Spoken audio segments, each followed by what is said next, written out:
जय हिंद। स्वागत है आपका लर्निंग एंड रीडिंग चैनल में। तो आज जो हम टॉपिक डिस्कस करने वाले हैं, मैंने आपको पहले जो वीडियो बनाया था उसमें बताया था कि जो प्रतिबंधित आपके जिले हैं, जब आप अपना ऑनलाइन फॉर्म भरें तो वहाँ पे इन जिलों को आप ध्यान में रखें और इनको आप आखिरी वरीयता दें अपनी सूची में, जो भी आप लिस्ट बनाएं, क्योंकि ये कुछ ऐसे क्षेत्र होते हैं जिनके बारे में डिस्कस करेंगे यहाँ पे। आपका एक तरीके से प्रतिबंधित इनको क्यों बोलते हैं और इनकी सूची भी मैं आपके साथ शेयर करूंगा और मैं बताऊंगा कि क्या करना सकता है। ठीक है, तो जिलों का आप चयन कर रहे हो तो ये इन्फॉर्मेशन आपको ध्यान रखनी है। ठीक है, तो फटाफट से स्टार्ट करते हैं डिस्कशन। मेन चीज क्या है, प्रतिबंधित जिले जो होते हैं ये अदर स्टेट वाले, जैसे अदर स्टेट वाले स्टूडेंट्स हैं उनके लिए तो ये बहुत इंपॉर्टेंट इन्फॉर्मेशन हो जाती है, क्योंकि उनको तो क्या है, राजस्थान के बारे में ज्यादा आइडिया है नहीं। जैसे कई लोग तो मेरे से पूछते हैं कि टीएसपी और नॉन टीएसपी एरिया क्या होता है, ये भी इसी वीडियो में डिस्कस कर लेंगे, मैं आपको बता दूंगा।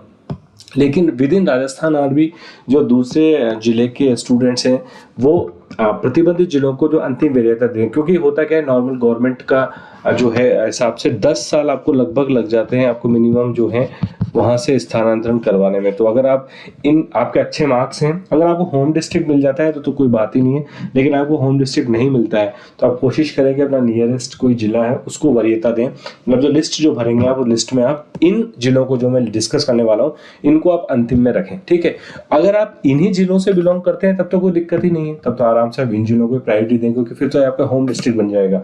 लेकिन अगर आपको होम डिस्ट्रिक्ट नहीं है और आपको होम डिस्ट्रिक्ट मिलने के चांसेस कम है, तो फिर आप इन वाले एटलीस्ट जो है प्रायोरिटी लास्ट पे रखें। अगर ये आपके मिलते हैं तो ठीक है, नहीं तो आपको इनसे बेटर जिला भी मिल सकता है। ठीक है, तो ये बात होगी। तो जो आपकी लिस्ट है वो जो है प्रतिबंधित जिलों की, वो आपके शेयर कर देता हूँ। वो है आपकी एनटीएसपी की जो लिस्ट है, जिसमें आपके एनटीएसपी के लगभग आपके 30 जिले आ जाते हैं। पहले तो बताया तो आपको जो टीएसपी एरिया है राजस्थान में, ये वैसे जो राजस्थान के स्टूडेंट्स हैं लोकल उनको तो पता ही होगा, लेकिन जो अदर स्टेट के स्टूडेंट्स हैं और शायद जिनको राजस्थान को भी नहीं पता हो तो मैं आपके साथ शेयर कर देता हूँ कि जो आपका बांसवाड़ा, प्रतापगढ़, जो नॉर्थ राजस्थान है, बांसवाड़ा, प्रतापगढ़, डूंगरपुर, उदयपुर के कुछ गांव, सिरोही, जालोर के कुछ गांव, ये क्या है, आपके टीएसपी एरिया में आते हैं। टीएसपी मतलब जहाँ पे 50% से ज्यादा आपके आदिवासी जो क्षेत्र आता है, तो उसमें लगभग आपके जो मुझे जहां तक जानकारी है 5697 लगभग इतने गांव हैं डिफरेंट जो इस टीएसपी एरिया के लिए डिक्लेयर्ड है। और आपको पता होगा कि टीएसपी एरिया का एक सेपरेट रिजर्वेशन है, जनरल कैटेगरी को भी वहां पे रिजर्वेशन होता है। ठीक है, तो ये आपको ध्यान रखना है कि ये इसके अलावा जो भी राजस्थान में एरिया बसता है वो आपका कहलाता है नॉन टीएसपी एरिया। और विद इन टीएसपी और नॉन टीएसपी एरिया में भी कुछ जिले जो क्या है प्रतिबंधित हैं, जो हम इस वीडियो में डिस्कस करने वाले हैं। तो ये तो मैं आपको बता दिया कि टीएसपी और नॉन टीएसपी क्या होता है। एक्रोनिम ट्राइबल सब प्लान एरिया है आपका, उसमें आपको जाने की जरूरत है। वह समझ लेना है आपको कि 50% से ज्यादा जहाँ पे ज्यादा आदिवासी क्षेत्र है उसको टीएसपी एरिया घोषित किया जाता है। ठीक है, तो नॉन टीएसपी जो आपका एरिया बसता है लगभग, जो उसमें कुछ प्रतिबंधित क्षेत्र है। प्रतिबंधित क्षेत्र की डेफिनेशन मैंने आपको दे ही दी कि कहीं ना कहीं इन क्षेत्र में अगर आपको पोस्टिंग मिलती है तो आपका जो ट्रांसफर है, स्थानांतरण जो है वो बहुत डिफिकल्ट हो जाता है। कि अगर आप चाहें कि after working for 2-3 years you want to get transfer in home district, अगर आप अपने गृह जिले में आना चाहते हैं तो फिर वो बहुत डिफिकल्ट हो जाता है। ठीक है, तो अगर आपको शुरू में गृह जिला नहीं मिलता है तो एटलीस्ट इन क्षेत्रों को आपको अवॉइड करना है, जिसमें आपका बाड़मेर, जैसलमेर, सिरोही, जालोर, हाड़ौती का आपका 12 क्षेत्र जो आता है वो, और झालावाड़, ये क्या है थोड़े से आपका, इनमें से अगर आपका कोई गृह जिला है तो कोई दिक्कत ही नहीं है, फिर तो आपको तो वहीं रहना ही है, फाइनली कोई दिक्कत नहीं। लेकिन अगर आपका गृह जिला नहीं है, जैसे आप जयपुर से बिलोंग करते हैं, तो आप इनको अवॉइड करें, रादर देन आप जयपुर के पास सीकर, झुंझुनू टाइप की कोई डिस्ट्रिक्ट को प्रायोरिटी दें, इनको बिल्कुल लास्ट में रखें। ठीक है, उसके बाद टीएसपी के अंदर भी आपके जो है कुछ प्रतिबंधित क्षेत्र हैं।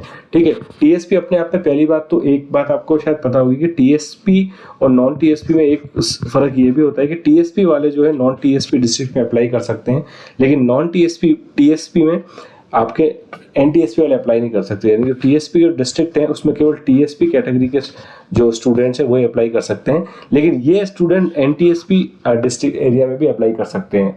वाइस वर्सा ट्रू नहीं है, यानी एनटीएसपी के स्टूडेंट है ये आपके टीएसपी एरिया में अप्लाई नहीं कर सकते। मतलब टोटल मिला के बात है कि जो आदिवासी एरिया है उसमें आदिवासियों को रिजर्वेशन भी है और जॉब के लिए भी उन्हीं के पास अपॉर्चुनिटी है, और आदिवासी क्षेत्र वाले लोग गैर आदिवासी क्षेत्र में भी अप्लाई कर सकते हैं, लेकिन रिवर्स वैलिड नहीं है। ठीक है, तो ये बात भी आपको ध्यान रखनी है।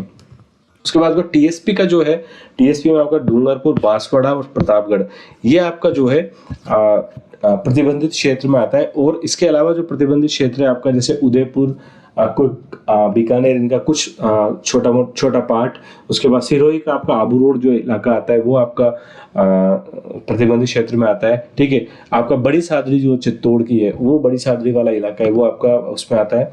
पाली में आपका जो बाली ब्लॉक है वो आपका जो है प्रतिबंधित क्षेत्र में आता है। तो आपको ध्यान रखना है कि प्रतिबंधित क्षेत्र को अपनी वरीयता में नीचे के पे स्थान देना है, ताकि आपको इन क्षेत्र में आपको चांसेस है कि आपको इन क्षेत्र में ना मिले तो बेटर है, क्योंकि ये क्षेत्र में ट्रांसफर होना बहुत मुश्किल होता है।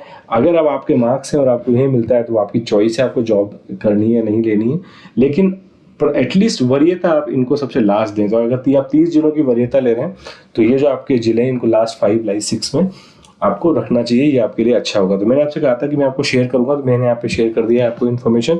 और इसके अलावा रीट के लिए मैंने आपको बोल ही दिया, मई 2022 के लिए हम कोर्स लॉन्च करने वाले हैं।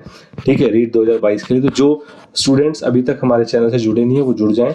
हम रीट 2022 का क्विकली ही, जैसे इसका क्लैरिटी आ जाती है पोस्ट वगैरह की, कोर्स तो वैसे भी लॉन्च करना ही है, क्योंकि हमने रीट 2021 में कोर्स नहीं लॉन्च कर पाए थे क्योंकि चैनल काफ़ी लेट शुरू किया था।